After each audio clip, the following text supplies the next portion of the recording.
ఏం చెప్పాలి, ఎవరికి చెప్పాలి? వస్తలేరు వస్తలేరు. చందాక రామ్మ అంటే ఆడ చేయం తెలిసిన అబ్బాయి ఎంఆర్ ఆఫీస్ లో ఆయన కూడా వస్తారు. రాపిలా అంటే అంటాడు, ఆమె చెప్పండి నేను కాక అంటాడు. ఏం చేస్తారు? ఆమెతే కారణం. ఎంఆర్ఓ లేదు తప్ప ఆమెదే కారణం ఉన్నది. ఆమె వల్ల ఆగిపోతుంది. ఆమె పైసలు కావాలి, పైసలు ఇవ్వండి, అది అంతే. పైసలు అది కాగితాలలో పట్టి ఇట్లా ఇస్తున్నారు సార్, కాగితాలలో మడిసి ఇస్తున్నారు. సాటుకెళ్ళి వాళ్ళ చేస్తున్నది. ఇక్కడ చూడడం అందరూ తిరుగుతాయి. మా ఊరికి రమ్మంటే వస్తలేదు. ఇప్పుడు నాకు ఇల్లు లేదు, గుడిసెలు ఉన్నా, నాకు యాక్సిడెంట్ అయింది, నాకు ఎంత బాధలో ఉన్నా, తిరిగి 6 నెలల సార్లు తిరుగుతున్నా. ఈ ప్రభుత్వం గెలిచి తిరుగుతున్నా. ఆ ఇంట్లో 3-4 సార్లు ఇస్తుంది. కాలేదు, ఏం కాలేదు. ఒక పింఛన్ రాలేదు, ఒక ఇల్లు రాలేదు, ఏం రాలేదు.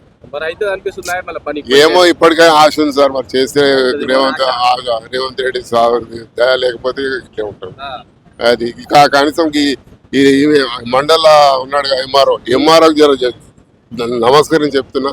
ఆయనకు జర నా భూమి మీద చర్య చేసిన ఏంది సర్వే చేసి నా భూమి నాకు పట్ట చేయమని కోరుతున్నా సార్. గత ప్రభుత్వంలో అప్పుడు రాలేదు కదా, ఇక్కడ రానిలేరు కదా సార్. ప్రజావాణి అయినప్పుడు మేము అప్పుడు లేకుంటుంది సార్. 20 సంవత్సరాల కింద అయింది కదా చంద్రబాబు పీరియడ్ లా. అప్పుడు ఇక్కడ హైదరాబాద్ లో బంజారాల జూబ్లీస్ లో బతకనికి వచ్చినాము. అక్కడ ఇక్కడ వాళ్ళు అప్పుడు చేసుకున్నామట. అది అయితే లేదు. ఇప్పుడు మళ్ళీ ఇప్పుడు రాస్తే ఇప్పుడు రాయమని ఇచ్చారు. ఇప్పుడు పేపర్ పేరు రాసిరు సార్. జిరాక్స్ పెట్టుకున్న దీనికి పెడతా సార్. అవుతుంది అంటున్నాడు సార్. మరి ఏమో తెలియదు సార్. కానీ ఇల్లు లేదు, నాకు పెన్షన్ లేదు, ఏం లేదు సార్. ఇది మటుకు ఎంఆర్ఓ ఇది ఏం తప్పలేదు. ఆమె అసిస్టెంట్ ఉంది కదా, ఆమె డిప్యూటీ ఎంఆర్ఓ ఉంది కదా, ఆగుతున్నాడు. భూమి ఆగుతుంది. సర్వే చేయమంటున్నా సార్.